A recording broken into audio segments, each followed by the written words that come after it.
नमस्कार. नमस्ते.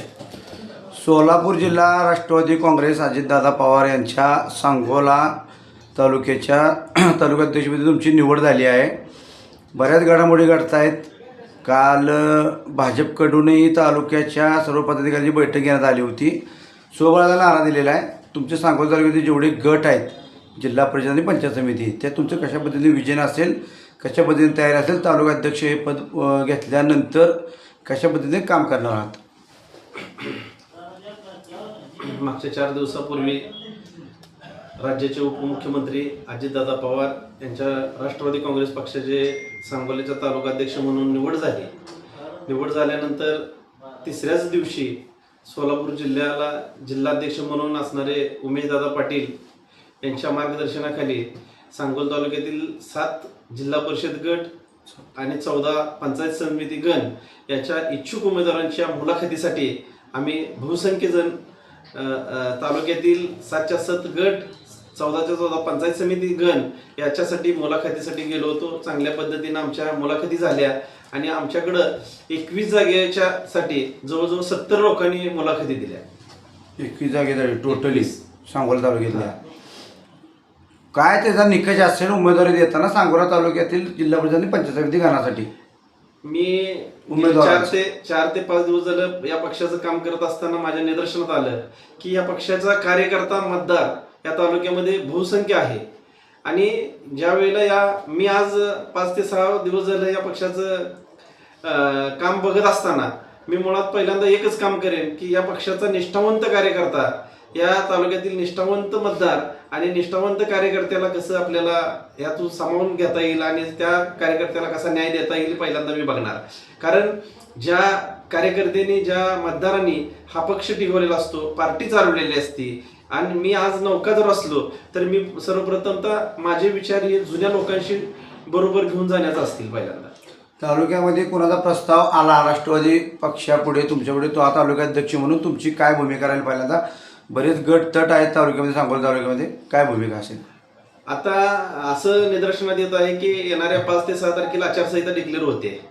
5 ते 6 तारखेला आचारसंहिता डिक्लेअर झाली. अर्ज भरण्याचे जे तारीख असेल, नक्कीच आम्ही या तालुक्यामध्ये 7च्या 7 जिल्हा परिषद आणि 14च्या 14 पंचायत समिती या अर्ज दाखल करण्याचे आमचे प्रयत्न असतील आणि ते आम्ही करणार. आणि त्यानंतर आम्हाला कोणाचाही प्रस्ताव आला तर आम्ही आमच्या पार्टीला सन्मानाचे वागणूक किंवा सन्मानाने जास्तीत जास्त जागेवर लढण्याची संधी देईल अशा लोकांशी आम्ही तडजोड करून निवडणूक करू. उमेशदादा पाटील यांनी, जिल्हाध्यक्ष उमेशदादा पाटील यांनी सांगितले 68 जवळजवळ जागांवर सर्व उमेदवार उभा करायचे आहेत. काय तुमची रणनीती असेल सांगोला तालुक्यातील 7 जिल्हा परिषद गटावर राष्ट्रवादी काँग्रेसचा झेंडा फडकवण्यासाठी? आज तालुक्याच्या राजकारणाचा बऱ्यापैकी अभ्यास असताना असं चुकीचं काय बोलणार नाही. या तालुक्यामध्ये गेले 50-55 वर्ष आबासाहेबांनी काम केले. त्यांचा फार मोठा इथं मतदार आहे आणि त्यांचा पक्षाचं चांगलं काम आहे. तर या पक्षाच्या ह्याच्यामधून आम्ही 7च्या 7 जरी उमेदवारी देत असोल तर आम्हाला 7च्या 7 ठिकाणी यश येईल असं मी म्हणणार नाही. पण या तालुक्यामध्ये राष्ट्रवादीची ताकद आजमावून घेण्यासाठी आम्ही सगळ्याच्या सगळ्या जागा लढवण्याचा पहिल्यांदा प्रयत्न करेन. त्यातून आम्ही निश्चित पद्धतीनं आजपर्यंत जे काही राष्ट्रवादी काँग्रेस पक्ष म्हणून ज्यांना यश आलं नसेल त्या पद्धतीनं एखादी का होईना जागा जास्त जिंकण्याचा आमचा प्रयत्न राहतील. 7 जिल्हा परिषद 14 पंचायत समिती गणाबरोबर या तालुक्यामध्ये भाजप आणि शिवसेना यांना सोबत येण्यासाठी काय तुमच्याकडे प्रस्ताव आलेला आहे का? तर आला तर त्याचे काय नियम असतील किंवा काय अटी लावून तुम्ही ते करणार आहात? आज मी तुम्हाला एकदम आवर्जून सांगू इच्छितो की मुळातच या सांगोला तालुक्याच्या राजकारणामध्ये काम करत असताना मी मुळात या तालुक्यातल्या सगळ्याच राजकीय लोकांशी माझे चांगले संबंध आहेत. आज या चांगल्या संबंधातून मी तुम्हाला तुमच्या माध्यमातून एवढं सांगू इच्छितो की मी आज माझी निवड झाल्यानंतर मी सगळ्यांच्या सगळ्या राजकीय नेत्यांनी मला बोलवून माझा सत्कार केला. यावरूनच तुम्ही समजून घ्या की येणाऱ्या काळामध्ये माझी कोणाशीही तडजोड होऊ शकते. काही जिल्ह्यांमध्ये, महाराष्ट्रातील काही जिल्ह्यांमध्ये राष्ट्रवादी काँग्रेस पक्षाबरोबर अजितदादांबरोबर अनेक जण येण्यासाठी इच्छुक आहेत, पण काय त्याचं बर्डन आहे, बंधन आहे. अनेक इतर पक्षातील लोक राष्ट्रवादीमध्ये येत आहेत, पक्षप्रवेश घेत आहेत. उमेदवारांचं नेतृत्व सोलापूर जिल्ह्याला लाभलेलं आहे. तुमच्याकडे काय पक्षप्रवेश होतील का ह्या काही दिवसामध्ये येणाऱ्या? काही दिवसात म्हणण्यापेक्षा 1 जानेवारीला आम्ही पक्षप्रवेशाचं नियोजन केलंय आणि त्या पक्षप्रवेशाचं असं नियोजन असणार आहे की कमीत कमी 500 कार्यकर्त्यांचा पक्षप्रवेश असेल 1 तारखेला राष्ट्रवादीमध्ये. उमेशदादा पाटील, अजितदादा, सुनील तटकरे साहेब या सर्वांच्या नेतृत्वाखाली एखादी जिल्हा परिषद गटासाठी एखादी अजितदादांची सभा कुठल्या होईल का?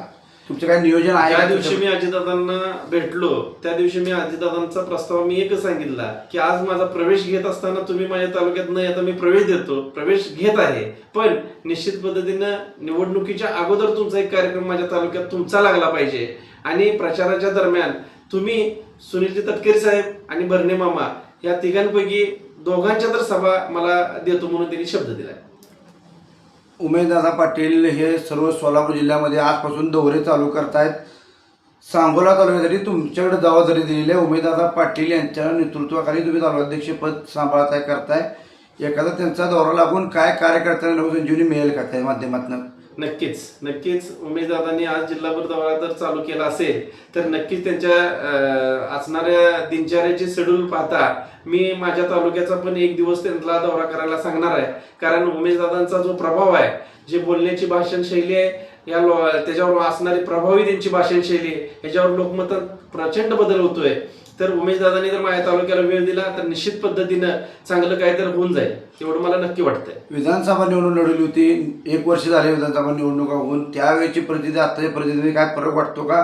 नगरपालिकेच्या निवडणुकीमध्ये बऱ्याच गोष्टी घडून गेल्या, फुलाकडनं बरंच पाणी होऊन गेले सांगोला तालुक्यासाठी.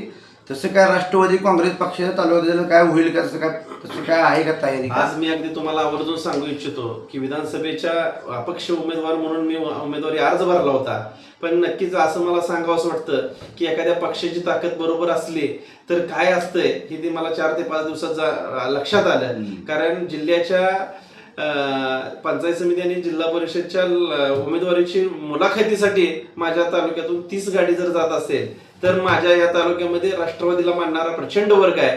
तर नक्कीच त्याचा मला चांगला उपयोग होईल आणि मी ते पक्षासाठी आणि पार्टीसाठी चांगल्या पद्धतीने मी काम करेन त्याच्यासोबत. 7 आणि 14 या 7 जिल्हा परिषद आणि 14 पंचायती गणामध्ये सगळ्यात जास्तीत जास्त जागा निवडण्यासाठी तुमचं शेवटचा प्रश्न काय प्लॅनिंग असेल? मायक्रो प्लॅनिंग काय असेल? 1 तारखेला पक्षप्रवेश होत आहेत म्हणतायत तुम्ही, काय कशा पद्धतीने तुम्ही प्लॅनिंग करणार आहात? मी तुम्हाला अगदी आवर्जून सांगू इच्छितो, गेले अनेक वर्ष झालं मला राजकारणाचा बऱ्यापैकी अभ्यास आहे. मी गेले 20 वर्ष झालं सांगली जिल्ह्यामध्ये काम करत असताना त्यातलं 15 वर्ष मी राजकीय कामच केले आणि त्यानंतर मी या तालुक्यात 10 वर्ष झाले येऊन. 10 वर्षांनंतर मी शहाजीबापूंच्या मार्गदर्शनाखाली शहाजीबापूंची आमदारकी मी स्वतः हँडल केले किंवा मी जवळून बघितले. तर मी राजकीय मला कुठलाही अभ्यास नसताना मी यात आलोय असं काही नाही. कारण मला बऱ्यापैकी याचा मी काय सगळंच मला समजते असं काही नाही, पण नक्कीच येणाऱ्या काळामध्ये माझं असणारं योगदान किंवा माझा असणारा अभ्यास, माझं असणारं नॉलेज या पार्टीसाठी मी चांगल्या पद्धतीने वापरेन आणि पार्टीचं नाव आणि मला पार्टीनं दिलेली जबाबदारी नक्कीच मी चांगल्या पद्धतीने पार पाडणे एवढंच मी तुम्हाला तुमच्या माध्यमातून सांगतो. Okay, thank you.